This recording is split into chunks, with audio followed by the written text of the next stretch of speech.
Good morning, everybody. Welcome to NTWC Plus. It is Wednesday, August the 14th, the first show after both Bill and I had a birthday. So it's a big show. We're older, wiser. Okay, we're older, and still doing a good show. It's good to have you all along today. Ed Piotrowski is our guest. We'll get to Ed in just a little bit. Going to talk about what happened in the Carolinas last week at this time when we were here doing a show and Ed was a little busy. So we'll get to that in just a little bit. We want to thank our sponsors who make this program a possibility each and every week. USAA. My gosh, USAA. What great supporters they've been of the National Tropical Weather Conference, of NTWC Plus, and of everything we do. We sincerely appreciate all the USAA does. And if you get a chance, look them up, put them to work. South Padre Island Convention and Visitors Bureau, the South Padre Island Marriott by Courtyard, the host for the Tropical Weather Conference. We'll be back there in April of 2025. Hope you'll join us. Weather Boy, Weather Call, the weather company, all weather companies that make this event a possibility. Something else that makes it a possibility is Bill Reed, former director of the National Hurricane Center. Bill is joining us from somewhere in Southeast Texas today, back at home. Good to see you, Bill. Good morning. Good morning, Tim. I'm cozied up in my ever more cluttered office in my home here in League City. Now, when you were talking about our birthdays, did you say you had an old Budweiser? Always. I can't say what I had. There was whatever there was a lot of it. So it's good to see you. Hal's not with us today. Dr. Hal, Hurricane Hal Needham's not here today. He's been chasing hurricanes and he's just getting back home, catching up on projects. But Bill, you were watching last week with the rest of us. We were tracking Debbie last week. This week it's not quieter, but not as much of a direct impact on the U.S. with what you got going on in the tropics today. Okay. Yeah. Sorry that Hal couldn't make it because he actually was chasing Debbie. So he went through most of the southeast and mid-Atlantic states that were impacted. And we would have loved to hear that. We'll get to him next week on follow up on that, I'm sure. Let me share the screen here and we'll give the talk. There we go. Are we there, guys? Yep, we can see you. Okay, good, very good. I forgot to test it earlier. That would have been my luck. Anyway, the advisory has just popped out on now Hurricane Ernesto. There was enough increase in organization, winds, and drop in pressure seen by the reconnaissance aircraft to upgrade Ernesto to a hurricane. If you've been following Ernesto the last few days, nothing has really changed in the elements that are going to lead to the forecast and eventual path and strength of Ernesto. So the forecast is pretty close to an update of the previous ones. It's moving slower now, but still not really slow, 16 miles an hour. And it is in the recurve mode, moving northward. It is going to intensify, and it is now forecast to briefly gain major hurricane status at 100 knots on Friday. And then it shows some weakening. We'll see how that all plays out as we get farther on. Bermuda is currently in the only real threat for land that we have in the short term. And there's a possibility we will get up into the Maritimes of Atlantic Canada there towards the end, but that's out towards the end of the forecast. Okay. Water vapor. This is the trough that has carved out a weakness in the subtropical high. There's one big arm of it that's narrow and points down in here and is giving us our hot weather back here in Texas. And you can see there's a little lowish feature in the water vapor down here over the Bahamas, inducing a westerly component to the flow there. And then the big Atlantic high is displaced to the east, and that's what's going to drive Ernesto northward over the entire forecast period that we're at. It took a lot of it last several days, the shear and dry air intrusion into the west side of the storm, which has been displacing most of the convection further to the east of the center. Though it looks like now there's more development around the center, so we may be losing the influence of the dry air this morning. A visible imagery of the same. Let's see if I can hit an update on that. There we go. You can see some bursts of deep convection now forming around the center. Wouldn't surprise me if we get an eye feature by this afternoon as it pulls away from the greater Antilles and gets fully enveloped over the warm waters to the east of the Bahamas. We've had 2 aircraft out there so far this morning. The NOAA plane has already gone back. The Air Force plane has made its entrance. One of the things I've noticed is the highest winds have been way out to the east and south in that big rain band on there. So again, we'll start looking for much stronger winds as we tighten up inside the center of that, if we're going to see strengthening on the hurricane. Just a large view of what's steering it. This is the trough they've been talking about that's carved the weakness between the Azores Bermuda High, which has been displaced well east by this trough, and the heat dome that's been leading to our heat advisories and all back here on the southern states and Gulf Coast. That's where it is this morning, and there's our hurricane moving into the weakness between the two. And as time marches on, I'm showing the GFS because it's the most current I've got. The others are similar at the beginning. It may have some differences as you go out in time, which is quite natural. The next short wave, which drops into the long wave trough, is the one expected to pull it further northward and then kick it out to the northeast as it enters the mainstream of the westerlies. At least the deterministic model we're looking at here keeps the center well offshore of Atlantic Canada. Looking at the ensembles on that, they're actually fairly similar. They both show the move to the northeast and a wiggle back to the north as the next trough approaches and reshapes the steering current in that direction. And the members of the European from 0Z, many, if not most of them, certainly impacted Newfoundland, whereas the GFS, most of them stayed out to sea, which is similar to what we were seeing with the deterministic. As far as impacts, Bermuda will, on this forecast path, will face the full brunt of a hurricane starting late Friday and continuing Saturday as it moves by. On the East Coast, we always advise people to be on the caution for heavy surf, and there's no reason to say otherwise on this one.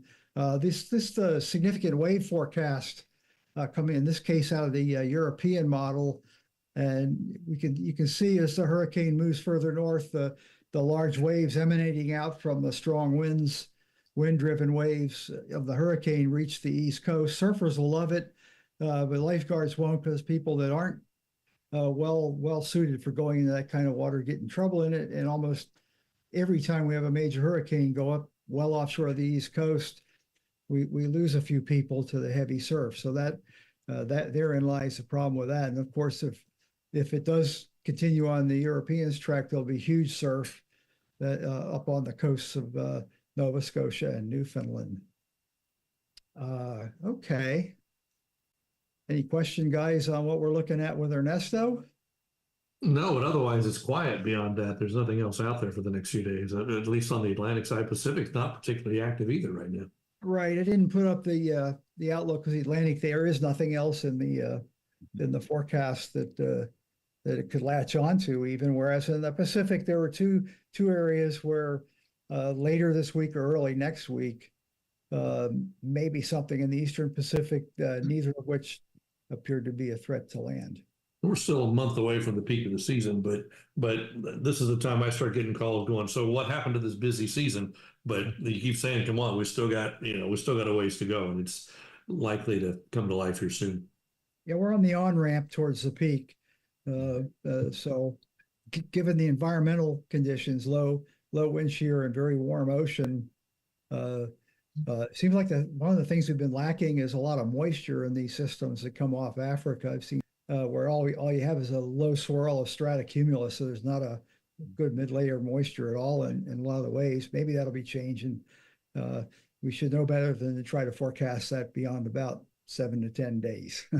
Someplace they're not saying, when's the season will get started is in the coastal Carolinas. Why don't you introduce our guest today, Bill? Let's get him in here and get started.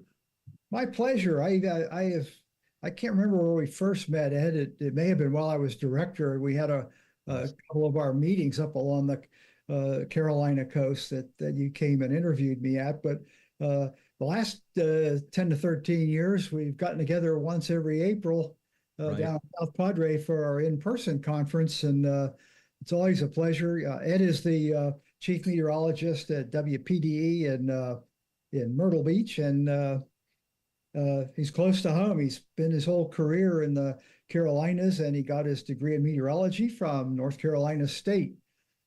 By any chance, were any of the NC Staters at the Hurricane Center classmates of yours? Actually, you know Joe Cioni? Yeah. Yep, Joe was my not only my classmate but my roommate in college as well. So I saw him at the last conference, which was awesome to catch up with him. So you learned how to party animal with Joe. Yeah, and funny story about Joe is first year that we were in meteorology school, we thought this guy wasn't going to make it. He came into to class late every single day, wet hair, but he's the one that went on and got a PhD and is doing really well and doing a lot of great research for NHC. Yeah. So I guess you guys caught up down on South Padre last year. Yes, it was really cool. And it was a time when NC State was in the Final Four, so it was a lot to talk about. Yeah, it is kind of, I used to get a chuckle out of all the Florida-centric folks down there that wondered, where are all these North Carolina people and how they're in the Hurricane Center? And then I tell them I'm from A&M. I'm the only Aggie at the Hurricane Center. There you go. You drove some of the Floridians nuts. What the heck? Yeah. Right. So anyway, you were kind of busy last week. You want to kind of give us a brief rundown on how it went, what you guys did, and any lessons learned, and then that'll spark a lot of questions from Tim and I. Sure. So, so often with tropical systems, people will fear the wind and not really give a whole lot of thought to the amount of rainfall that's being forecast. And I know with this particular situation, there was, in a sense, a huge sense of relief that we were not going to have a whole lot of wind, but really trying to hammer home the point that rainfall was going to be a big deal was the main message that we had starting last weekend through most of last week, of course. And then the Hurricane Center, of course, when they started issuing advisories on Debbie, had some pretty strong wording about this potentially being a catastrophic event with life-threatening flooding in many areas, especially down near the Charleston area. And I think people really started to take it more seriously when you have the NHC putting something like that out there. And the rainfall totals were incredibly impressive. We had several locations that had 1.5 feet of rain. Really where those rain bands set up really determined where the flooding was going to take place. And that was especially the case over the northern parts of Horry County. North Myrtle Beach had almost 18 inches of rain, but Myrtle Beach, just a few miles south, just over 5 to 6 inches of rain. So again, those heavy bands really determine who got the heaviest of the rain. And our most significant flooding was actually interior from the coast. And in some locations, 70 miles inland where roads were washed out. And there were a lot of barricades put up because of, unfortunately, a lot of flooding.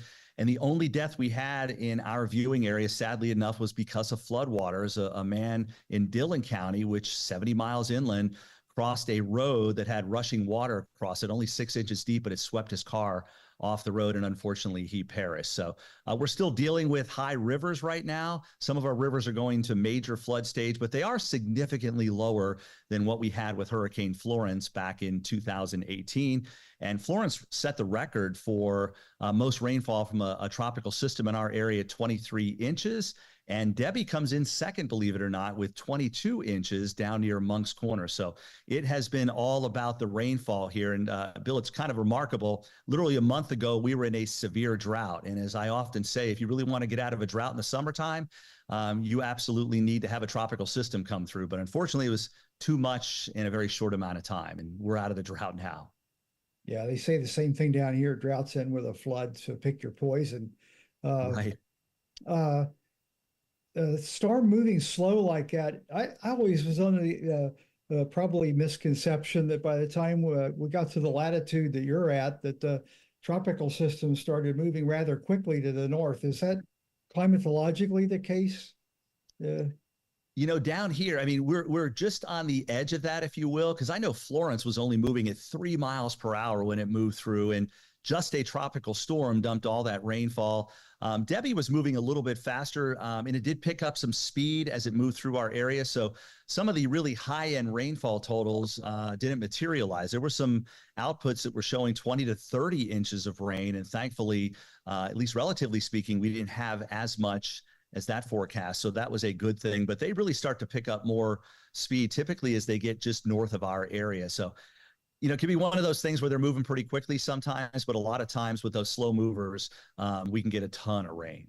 Yeah, you've had, if what I had looked at, you had Florence. Before that, you had Matthew. Yes. You had the impact from Joaquin, even though it was interacting with a system from the westerlies. Right. The juice that caused the heavy rain was being fed from the tropical storm and all. Yeah, so, exactly. That's pretty interesting. One of the guests we had a couple of years ago, Dr. Kassan, has done a study on that published something that he found doing another study that intrigued him about a distinct signal that storms are moving slower. Mm-hmm. And that doesn't bode well for your location, since you're highly prone to these systems coming over you, and it's the same basic pattern. You get trapped in the no man's land between two tropical highs, and much warmer than normal ocean. You're going to get warmer or more moisture in your atmosphere, so the potential for the heavy rain would seem to me to be probably upticked a bit, and the flooding is already bad. No, you're right. I mean, sea level rise as well here. And, given that the last really big hurricane we've had that actually produced a significant amount of wind, you've got to go all the way back to Hurricane Hugo. Really, all the tropical systems that have impacted us, it's been all about the flooding. You mentioned the 2015 flood, 16 with Matthew, 18 with Florence, and of course now with Tropical Storm Debbie dumping a ton of rain. And I read that same report, I believe, where the steering currents are slower, more water vapor in the atmosphere. It's just going to make these flood situations much more extreme and more frequent over time. And I think that's going to be the calling card here for quite some time to come. Yeah. Now, Charleston has an issue that if they're so prone to flooding that if everyone flushed their toilets simultaneously, it would flood downtown. Do you have a similar issue in Myrtle Beach area, or are you enough of an elevation above the rivers that you don't have that? Myrtle Beach, for the most part, Myrtle Beach proper is a relatively higher elevation, but you know that the Grand Strand is 60 miles long from Little River near the state line all the way down to Georgetown.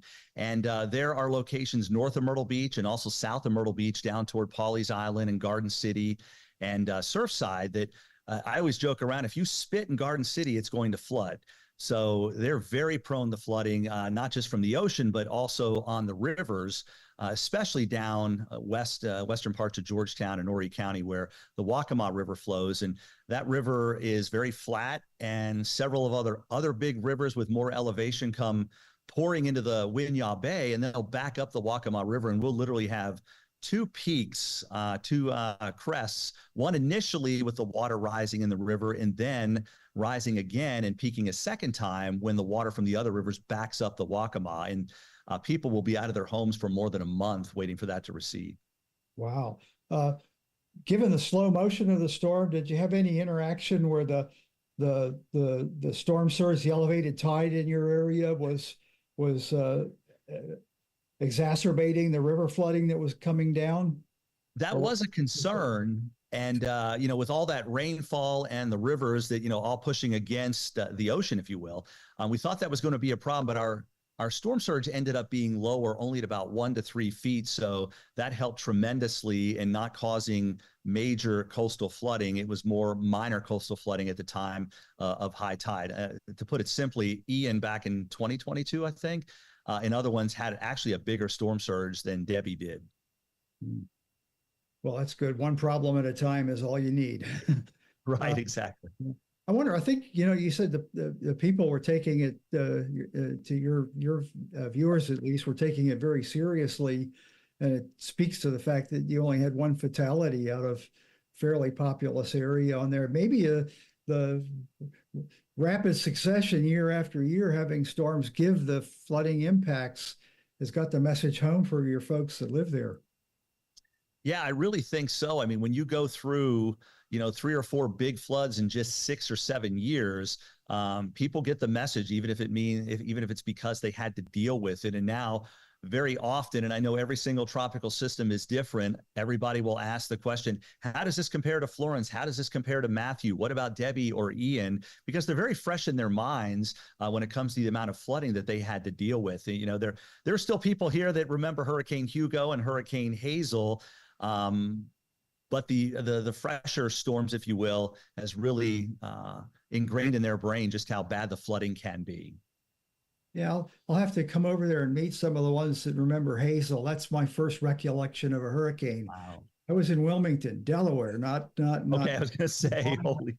And Wilmington recorded a 90-mile-an-hour gust, which I think is still the highest wind they've recorded in the state. And we were in a relatively new neighborhood, and it was probably, how they cut off the ends of the boards and all when they're framing out a house. It was probably a chunk of wood from a house being built behind us that smashed through a window in our house. Still the only damage I've suffered on a house all these years of living along the coast. So that's amazing. I can't remember Hazel.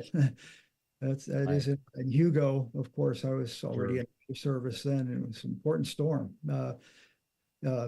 Did it have much impact in your viewing area on Hugo? Was it far enough south that you were just a fringe?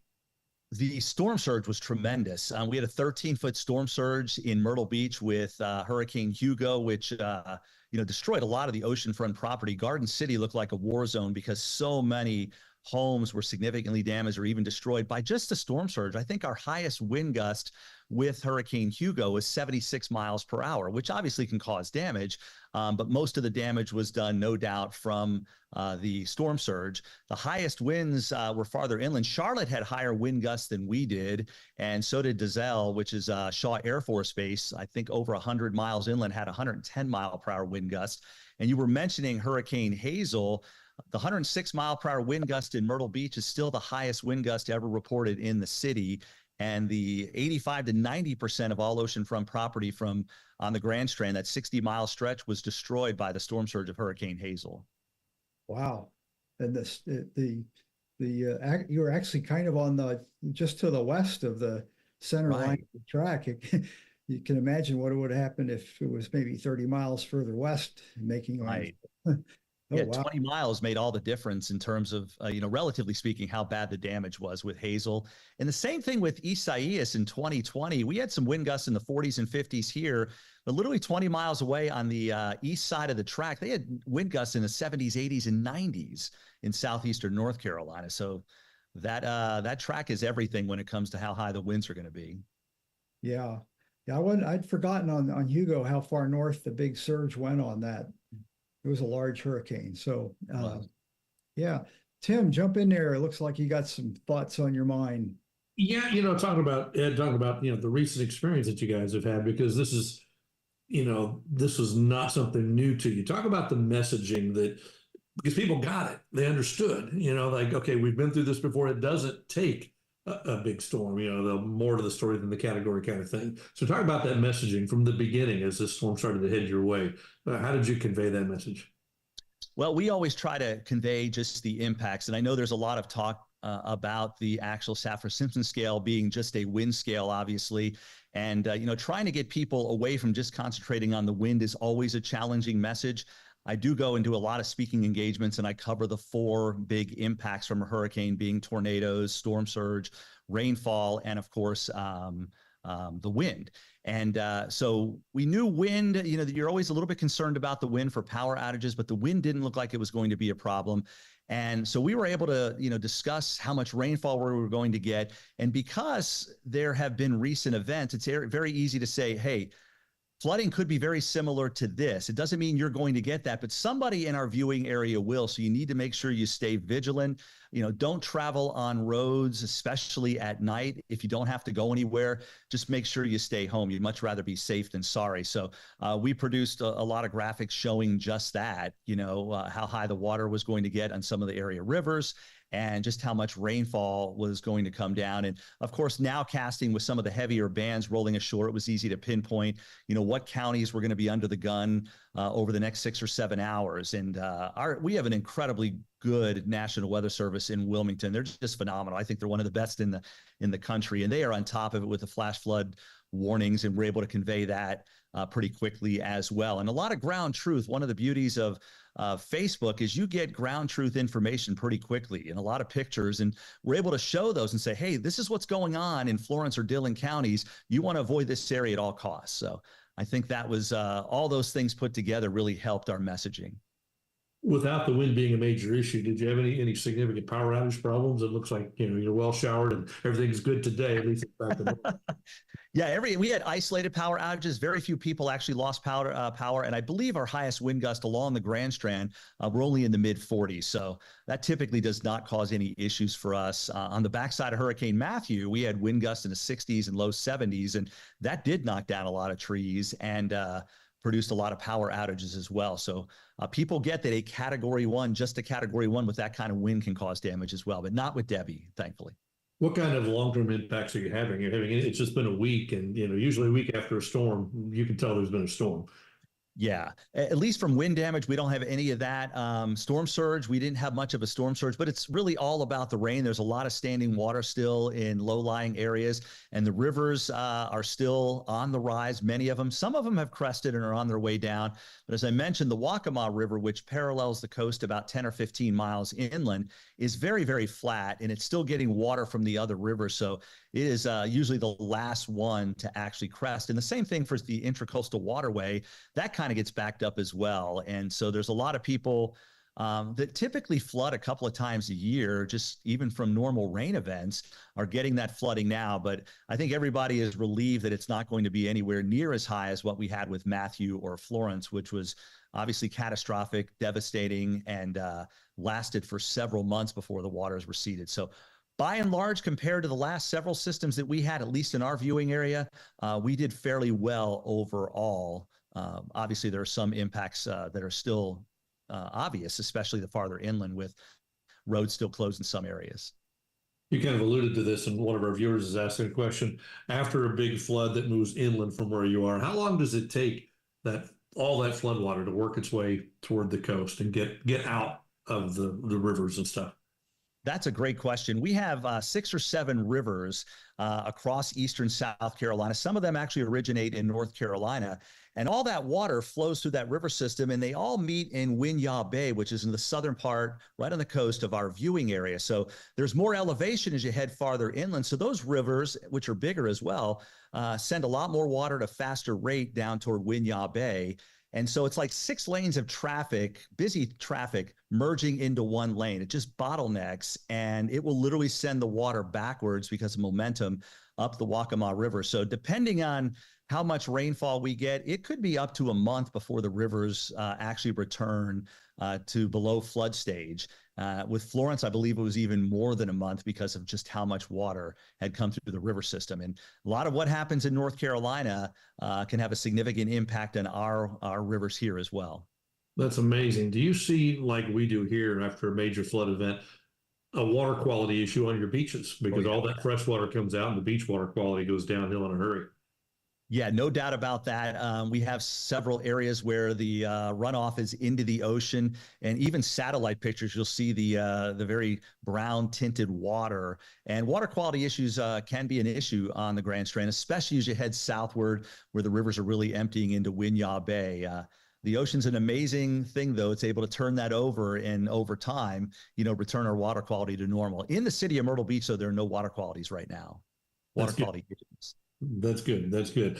Take a quick break. We are National NTWC Plus. We are live with Ed Piotrowski from WPDE, Myrtle Beach, South Carolina, along with Bill Reed, former director of the National Hurricane Center. Our sponsors of this program are USAA, the South Padre Island Convention and Visitors Bureau, Weather Boy, Weather Call, and the Weather Company, all the folks that make these programs a possibility. Hurricane Hal not with us today. He is fresh back from chasing this storm, just kind of getting caught up. He'll be with us next week. We'll hear his stories as well. But Bill, I think it's always interesting to hear, so fresh after a storm, the impacts and how people are dealing with it and how they dealt with it as it came in, Bill. Yeah, when I was a working stiff, I would do that after the chaos of the moment had gone away. I would contact all the media guys and get their feedback on what worked, what didn't, and then I'd revisit that at the right before the beginning of the next season, usually before the National Hurricane Conference, because after you have time to think about these things, you got other ideas where you go, oh, wow, that's what really happened, that kind of thing. And it's useful in your follow-up to do that. And the being the flooding was a big issue. Do you have a feel for about how many houses got flooded? In Florence County, none on the Grand Strand, which was good. I think there were 8 to 10 homes across parts of the PD, which is inland from our area, that actually had water going into the homes. More than anything else, it was some of the roadways. A few of them had been washed out, and a lot of them just had a lot of water on them from these small streams that all of a sudden seemed to become raging rivers. So there was a challenge making sure people got off the air. And I can't stress how important it is to have really good relationships with your emergency management folks. Our Florence County emergency manager contacted me at 2:00 in the morning and said, please make sure you tell everybody in your 5:00 newscast that morning not to go out from into Florence County, because some of the roads are washed over, some are washed out. So being able to get that message out very quickly was huge for people in Florence County. And thankfully, nobody died in that county, despite being hit pretty hard with flooding rainfall. Yeah, that's encouraging that you could get that kind of rain and have relatively few buildings impacted by it. It never happens that way over here. Right. We had, I'll tell you this, with one of the challenges we had after Hurricane Florence is that because Florence at one point, as you remember, was forecast to be a major hurricane making landfall in the Carolinas, and evacuation orders were issued. And a lot of people really feared it because of the wind, and a lot of people left the area. And then, of course, it weakened considerably and made landfall as a Category 1. It crawled across Horry County as a tropical storm. And so people were rushing to get back, not realizing just how bad the flooding was. So a lot of people were extremely frustrated that they could not get home, because after Florence, there were so many roads that were washed out. So one of our biggest fears is that people are just simply not going to evacuate again because they don't want to deal with it or have the hassle of it. I think, as you guys well know, people will evacuate for a 3, 4, or 5, but they're going to take their chances a lot of times with a 1 or a 2, and that's kind of scary. Yeah, well, that's the overriding question of how to get people to follow the advice of their local officials, because they don't take that job lightly. They're well trained at it. We learn that everywhere. What you just described. We had a really bad evacuation event with Rita in Louisiana and Southeast Texas. And anyone that was being interviewed was saying, I'll never do that again. I was 24 hours on the road. So they didn't evacuate. They didn't even have to. The evacuation for Ike was actually pretty much textbook. People right on the coast left maybe 70%, that leaves 30% behind. And they're the ones that you have to be high-watered rescue or unfortunately lose their lives. It's not because they don't know what's going to happen. It's because they don't believe it'll happen to them. So Ike comes in, and there's people in the heat of summer without power for 3 or 4 weeks, way up north side of Houston, and they're telling everybody after Ike, I'll never stay here again. So it'd be interesting to see if we haven't had an evacuation scenario since then. So we haven't had one to compare notes to see how it happens. But you go through those kind of yo-yos at places if they're frequent enough. But if you get a long enough gap between them, then it's a generational thing, and the whole common knowledge goes away. Right. That's where your job gets really important, is because of your length of time there, you have that experiential time frame where you can relate to people. This is what happened before. They're all different, but this is how you have to look at these. And I think that's a great service. Yeah, it helps to have some longevity for sure. Yeah. What did you take away from this storm? Because I think they're all different. We all learned something from each one. What did you learn? What did you take away from this one? You know, the forecasts from WPC in terms of rainfall really did well. In many locations, they may have come in under what they were forecasting. So, you know, there's always going to be people that say, oh, it wasn't that bad at all. We didn't get all that rainfall that was forecast, and not realizing literally 50 miles away, they did get that amount of rainfall. So, you know, I always try to remind myself that not everybody is going to see this kind of catastrophic flooding, but it's one of those low risk, high impact things where if you do, it's going to be really bad, sort of like the SPC forecast, you know, for a tornado. So for me, it's just reminding myself that you've got to make sure and get the message out there that the potential is there for catastrophic flooding, and that no particular storm is the same. Just because you didn't flood with Florence doesn't mean you won't flood with this one, and vice versa. So, you know, you're always going to have those people, Tim, as you well know, that are going to doubt everything you say and basically say we're the worst people on the planet because it wasn't that bad. We're sensationalizing everything, but we try never to take that tact at all. It's the same with storm surge. You know, you say there's going to be a 12-foot storm surge, and there is someplace, but it may not be where you live. You know what I mean? The people react accordingly. They say, well, you said, but it didn't happen. So do you think the viewers, you know, God forbid we have another system, you know, threaten you this year, did the viewers learn something, and will they be ready to react in the right way, do you think? I hope so. I think the people that were severely impacted will take things seriously and realize, hey, I've been through this. I'm not going to take my chances again. But the challenge is going to be with those people who only got 5 or 6 inches of rain instead of 12 to 16, who think, no matter what the forecast is, it wasn't that bad. It's never going to be that bad. And it's, you know, like Bill said, they just don't think it's going to happen to them until it does. And, you know, I do what I can with speaking engagements quite often through the year and in schools and on television, but ultimately people are responsible for themselves, and they've got to make decisions that impact their lives. And it's really on them to make the decisions based on the information that we give them. You know, I get a lot of messages all the time. If you were me, what would you do? And I don't answer that question because it's a personal decision. I give them all the information, and then you kind of go from there. That's the common question today. I've got this event. Should I cancel it? Well, I can't tell you whether to do that or not. Exactly. So you've kind of covered this, but I want to go back. You know, one of the issues we always deal with is it's just a, you know, I think those words need to be removed from our vocabulary. It's just a tropical storm, just a category 1. Do you have any problem combating that in this situation? We do. I think a lot of you know that most of the hurricanes that are affecting the Grand Strand or South Carolina are typically recurving. So most of them are parallel to our coast, and often the center of the storm is just off the coast. So when the Hurricane Center reports winds of 80 miles per hour, that's just not happening on the west side of the storm. So trying to convey that, all right, that's north and east of the center. People think we never got 80-mile-per-hour winds. And, you know, we always try to, you know, think about the forecast. And, you know, if it's an 80-mile-per-hour hurricane, we might be forecasting winds of 40 to 60 on the beaches simply because of that west side of the storm and where it's exactly tracking. So there's a big challenge with people that even with that messaging out there, if it was an 80-mile-per-hour hurricane, like we didn't get anywhere close to that. It's always lower than you say it's going to be.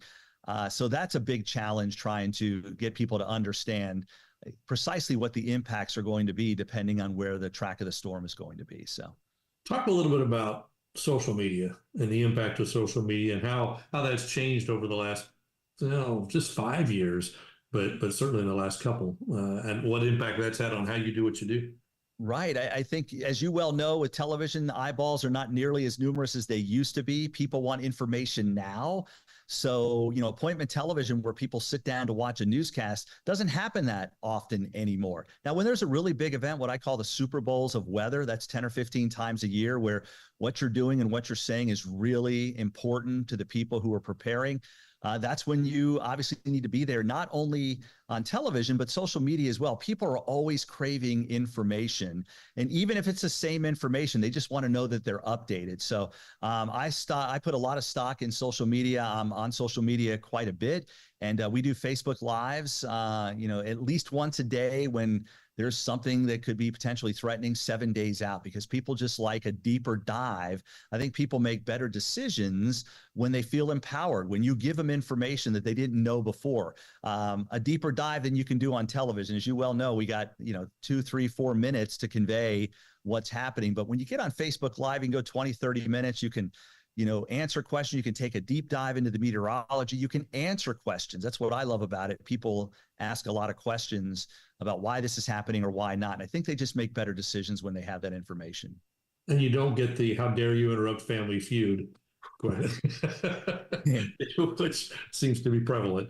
I interrupted The Good Doctor a couple of years ago for a tornado warning, and literally people threatened to burn down the TV station with me in it. So there you go. Understood completely. So in this day of social media, we call them meteorologists. Right. People that are on there that are posting the 24-day GFS saying, "Look out, here it comes." How do you deal with that where you are? It's going to happen no matter what. I mean, it's just like a cockroach. You kill one, 20 others are going to appear. So it's one of those things where you just try to educate people as to what you need to look for. Make sure it's a credible source. Make sure it's somebody that has credentials and understands the science of meteorology. If somebody doesn't have a profile picture, or doesn't have a way to contact them, be very skeptical about something like that. So, you end up spending a lot of time debunking a lot of the rumors that are out there. I remember with Hurricane Irma in 2017, there was a guy in Fayetteville, North Carolina, who worked at a Walmart, who literally put a picture of the GFS hitting the North Carolina state line as a Category 5. It was one of those situations where I think the GFS had issues with connecting to the ocean, if you will. It was not showing any what's the word I'm looking for? Turnover of the ocean. So it always showed the water temperature like at 85 or 90 degrees. So it just kept making it stronger and stronger. And he literally says in his video that there's a 100-foot wave that's going to impact the Carolina coast. And this is what the media is not telling you. So a lot of the times, our part of our job anymore is to debunk a lot of those rumors. But I try to put that on Facebook. I don't try to just be a jerk about it. I'm saying, hey guys, make sure you understand this is not real. And hopefully people will just tune into the people that actually have the credentials and understanding of the models. One of the biggest challenges we deal with now, I think, is just, Right. what we say is one thing, but what they're saying, we have to deal with it on a daily Right. basis. The biggest question you get in social media with a picture, is this true? just a few minutes ago. Yeah. Every day. Every single day. Bill, jump back in before we wrap it up with a couple more questions. Yeah. This ties into it. AI can have many meanings. It's just a contraction. We normally think of it as artificial intelligence, but you and Ed's just finished discussion as an example of artificial ignorance. You got to remember that. That's a great one, Bill. Write that down. Yeah. I think the challenge is going to get bigger because too many people with too much time on their hands have an easy tool to make fake news, and it's just the weather is a prime territory for people to play with it. I don't envy your job there. I'm happily retired, and I can insult people all I want and go out and play golf afterwards. I'm within 5 years of retirement, so if it gets to be too bad, I'm stepping out. Back to reality here. How many meteorologists do you have on staff? We have 4 meteorologists on staff, and I think this is, I've had a lot of great people to work with. We're in a smaller market, so a lot of times you're getting people who are kind of fresh out of college and they know meteorology, but they just need more experience and go through some of these bigger events. But the team I have now is just phenomenal. They're all just good people. They're willing to learn, and they bring a lot of great ideas as well. Being an older guy, I need some of those fresh eyes and understanding of graphics and everything like that. So it's really cool. And I have a news director here, and I know Tim and Alex know her, Victoria Spechko. She has been here 1 week longer than me, and we both just celebrated 30 years back in January. And I created a collage of all this collage of satellite pictures of all the tropical systems that have impacted our coast, and it was 43. So that includes Debbie. So it's been quite a 30 years, and we've got a lot of experience for sure, which I think is helpful. I need to ask you to give me or send me a copy of that. That'd be very interesting. Yeah, I'll show you that for sure. Excellent. Okay. So yeah, that's where we're at, Tim. I just sound like everything worked great over in the Carolinas, as great as can be. I mean, the reality is the storm's going to happen, and Sure. I think the forecasts, as I saw them viewing from afar, all look very good. So no big surprises there. Exactly. My first impression was we probably had a slight over forecast at QPF, but Mhm. when you started out 30 years ago, you wouldn't have had a QPF. So it had a sentence in the advisory saying rainfall over 10 inches is likely with this storm, because we didn't have skill at forecasting it. Right.